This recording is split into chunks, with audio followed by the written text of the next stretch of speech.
If getting the research paper assignment is the worst thing to happen in a class, what's the second worst thing? For many students, it's knowing where and how to start, and that's the topic for this episode of Information Literacy. Hi, my name is Bob Baker, and I'm the Library Director at PCC's Community Campus. Welcome to the series of online tutorials designed to help you become a more knowledgeable information consumer and help you to get better grades. So how do you select a topic for a research project? Before starting, make sure you are clear about every aspect of the assignment from your instructor. How many pages are you expected to write? Do you have to use and cite any specific types of materials in your paper? Has your instructor placed any limitations on your use of the open web? Getting this kind of clarification is essential before you start. Once you're totally clear about the assignment, you're ready to take the first step, brainstorming a topic. And that starts by identifying a subject that interests you. Of course, sometimes your instructor will have provided you with the subject or topic, but other times you will have free rein to choose what you want to research and write about.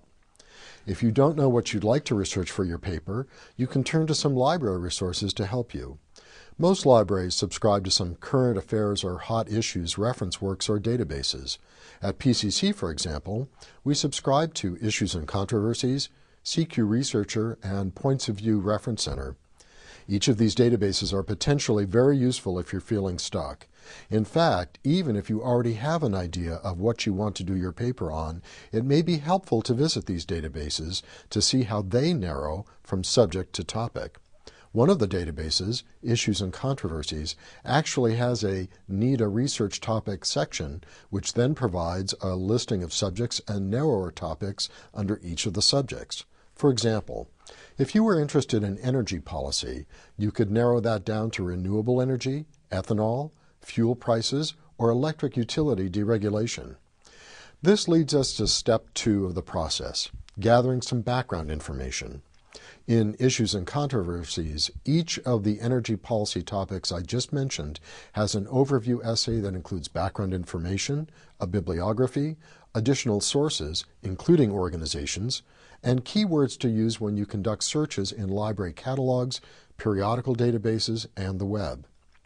Reading in specialized reference sources such as Issues and Controversies and in general encyclopedias is essential. I particularly recommend online encyclopedias which have lots of links to additional information, which is a real time saver. As you take notes for yourself, make sure that you are also keeping a separate list of the keywords and subject terms to use for further searching as you progress. But settling on a topic isn't just about what interests you. Step 3 is to focus on a manageable topic. And what makes a topic manageable? There are 2 things to consider. First, it needs to be narrow enough that you can manage it given the constraints for the paper, but not so narrow that you won't have enough resources to consult. There are some great suggestions as to how to narrow a broad topic or broaden a narrow topic on the PCC Library website. Second, you're going to have to determine whether there is enough literature to support your inquiry and whether the literature is the kind specified by your instructor. Say, for example, that I'm interested in ethanol production as a possible topic area. I can certainly find an overview article to get me started and plenty of newspaper and magazine articles. The question here is whether I'll find any scholarly literature devoted to the topic. When it comes to getting a beat on your topic, always remember that you can consult with your instructor or a librarian. Step 4 in the process is to actually form a research question. Let's go back to the energy policy subject I mentioned a couple of minutes ago. Energy policy was the initial idea. The use of ethanol was a preliminary topic. My research question could be, is ethanol a practical way to reduce gasoline consumption in the U.S.? Writing down your research question is very important. Indeed, it may be the most important step because how you state your research question is going to guide your research and reading. The more specifically you can frame your question, the better. And this goes for general information inquiries as well. One of the major reasons that people get overwhelmed with useless information and then get discouraged is because they didn't frame the question well. It's really half the battle. From here, step 5 is simply researching and reading more about your research question using the keywords you jotted down earlier. You may find that your research question changes some the more you read. That's actually part of the process, so it's important to stay flexible. The last step is in formulating a thesis statement for your paper. This will be a sentence or two that states to the reader precisely what your paper will answer, prove, or provide information about. Here's an example. Ethanol is not a practical solution to the U.S. energy crisis since it uses more energy to produce than it saves. And oh yes, there's one final thing to mention, and this is critically important. Time management. Don't wait until the last minute to start your project.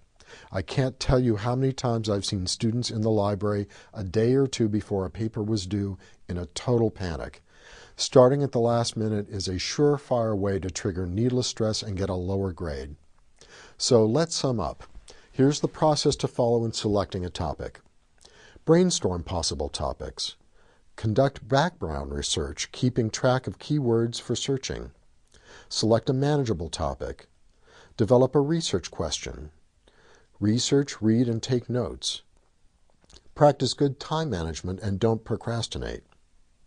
Well, that's it for this episode of Information Literacy. This episode's program notes will list all of the resources discussed, some suggested additional reading, and the entire script of the episode. Thanks for watching.